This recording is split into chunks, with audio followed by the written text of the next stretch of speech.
बिस्मिल्लाहिर्रहमानिर्रहीम। अस्सलाम वालेकुम। सूरह सबा जो कि कुरान मजीद की 34वीं सूरत है, उसकी आयत नंबर 36 में इरशाद हो रहा है कि आप फरमाइए कि मेरा रब कुशादा करता है रिज़्क जिसके लिए चाहता है और तंग कर देता है जिसके लिए चाहता है। अक्सर लोग इन हिकमतों को नहीं जानते। इस आयत मुबारक में अल्लाह ताला ये इरशाद फरमा रहे हैं कि उसके रिज़्क की तकसीम की एक हिकमत है, वजूहात हैं, जिससे वो जिसका चाहता है रिज़्क बढ़ा देता है और जिसका चाहता है कम कर देता है। इन हिकमतों को हम नहीं जानते।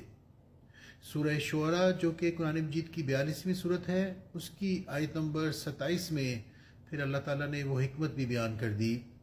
इरशाद हो रहा है सूरह शुअरा की आयत नंबर 27 में, और अगर अल्लाह अपने सब बंदों का रिज़्क वसी कर देता तो ज़रूर ज़मीन में फ़साद फैलाते, लेकिन वो अंदाज़े से उतारता है जितना चाहे।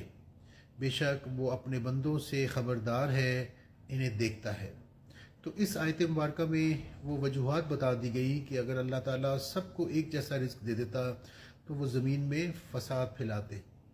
सूरह शुअरा की आयत नंबर 27 में जो अंदाज़े का लफ्ज़ इस्तेमाल हुआ है, वह हमने आपके साथ पहले भी शेयर किया कि अल्लाह की तरफ से अंदाज़े से मुराद मुकर्ररा मिक़दार है। और साथ ही जो है वो ये भी इरशाद फरमा रहे हैं कि बेशक वो अपने बंदों से ख़बरदार है। वो अच्छी तरह से जानता है कि वो जिसको रिज़्क ज़्यादा देगा उसका रवैया कैसा होगा, और जिसका रिज़्क कम कर देगा उसका रवैया कैसा होगा। तो कुरान मजीद को तर्जमे और तफसीर के साथ पढ़ा करें। इससे दुनियावी मामलात भी दुरुस्त हो जाएंगे और आखिरत में भी कामयाबी यकीनी है। अस्सलाम वालेकुम।